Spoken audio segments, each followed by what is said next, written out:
اعوذ باللہ من الشیطان الرجیم بسم اللہ الرحمن الرحیم۔ میرے پیارے بہنوں بھائیوں، سب کو رمضان المبارک کا چوتھا روزہ مبارک ہو۔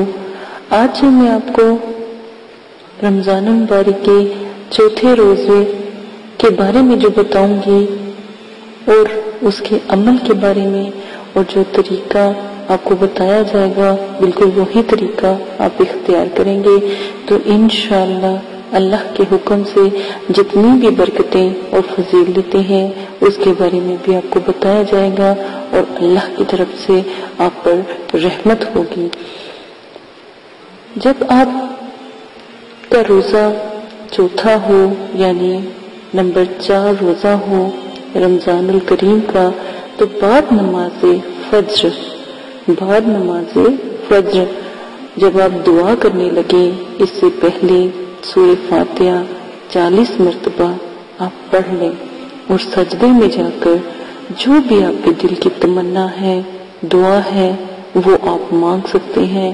یقین مانیں کہ آپ کا سر سجدے سے اٹھے گا بھی نہیں اور اللہ پاک آپ کی تمنا دعا قبول و منظور فرمائیں گے۔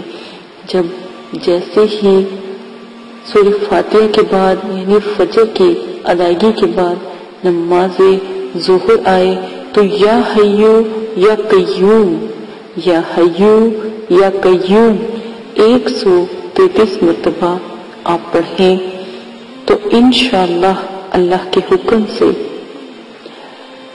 جتنی بھی آپ کے گھر میں پریشانی ہو یا کوئی ایسا مسئلہ جو آپ سے حل نہ ہو رہا ہو تو اللہ کے حکم سے جب آپ یہ وظائف پڑھ کر دعا کریں گے تو انشاءاللہ تمام پریشانیاں ختم ہو جائیں گی۔ لیکن مقصد آپ کا خاص ہونا چاہیے، کیونکہ اگر آپ کا خاص مقصد ہوگا یعنی کہ آپ نے کوئی خاص مقصد کے لیے اگر یہ عمل کرنا ہے تو پھر اس کو ضرور اپنے روزمرہ کے لیے بھی استعمال کر سکتے ہیں۔ لیکن رمضان المبارک میں اس لیے بتایا جا رہا ہے کہ وہ بہت عظیم اور اس وقت بہت سی دعائیں فوراً قبول ہو جاتی ہیں۔ بعد نماز عصر 300 مرتبہ قل هو اللہ احد یعنی سورہ اخلاص آپ پڑھیں گے۔ قل هو اللہ احد اللہ الصمد لم یلد ولم یولد ولم یکن لہ کفوا احد یہ آپ پڑھیں گے تو دیکھیں اللہ پاک نے جیسا کہ سب سے چھوٹی سورت سورہ کوثر ہے اس کے بعد سورہ اخلاص اس کی اتنی عظمت آئی ہے، اتنی یہ عظیم سورت ہے جس میں پوری کائنات چھپی ہے۔ اللہ پاک نے اس سورت میں پڑھنے والے کو بہت زیادہ عزت وقار اور رتبہ عطا فرمایا۔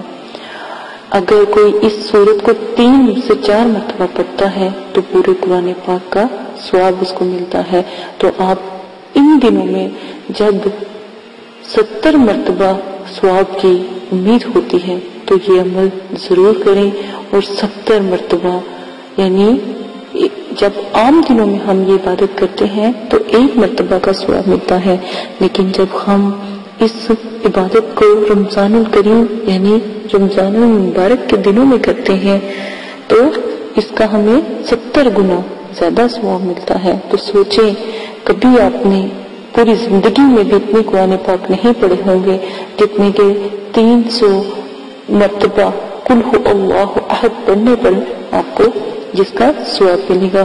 سوچیں اگر زندگی ہو یا نہ ہو اور رمضان الکریم کے بعد خدا نخواستہ اللہ نہ کرے زندگی ختم ہو جائے تو کیا ہی بات ہے کہ ہمارے جو نامہ اعمال ہے وہ کتنا بلند ہوگا اگر ہم یہ وظائف ادا کریں گے۔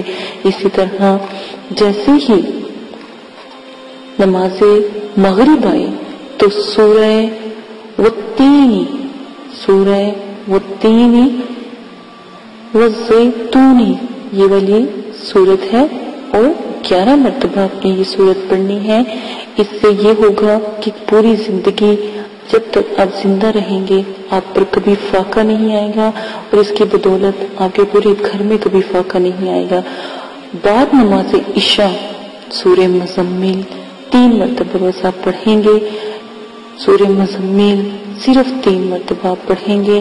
اور اس کا ایک ثواب یہ ہے کہ جن لوگوں کی شادی نہ ہو رہی ہو یا جن کی جائز خواہشات ہوں اور وہ خواہش کو پورا کرنا چاہتے ہوں تو پھر سورہ مزمل عشاء کے ٹائم پڑھ کے 3 مرتبہ اپنا رخ دروازے کی طرف کر کے پڑھیں. یہ جس مقصد کے لیے بھی پڑھ رہے ہیں لیکن رخ دروازے کی طرف ہو یا پھر جدھر سے جہاں آپ کا کام ہے ٹھیک ہے اس سمت میں ہو تو زیادہ نایاب ہے. آپ یہ عمل کر کے دیکھیے گا انشاءاللہ رمضان الکریم کی برکت سے آپ کی وہ حاجات بھی پوری ہو جائیں گی. اسی کے ساتھ اجازت چاہتی ہوں. آج کے دن کے جتنے بھی وظائف تھے چھوٹے میں نے آپ کو بتا دیے. اللہ پاک آپ کو کرنے کی توفیق عطا فرمائے. مجھے بھی دعا میں یاد رکھیں اور غریبوں محتاجوں کو کبھی نہ بھولیں. اجازت دیں. اگر میری باتیں اچھی لگتی ہیں اور میرے وظائف اچھے لگتے ہیں تو پلیز میرے چینل کو سبسکرائب کریں، لائک کریں، شیئر کریں. اجازت دیں. اللہ حافظ.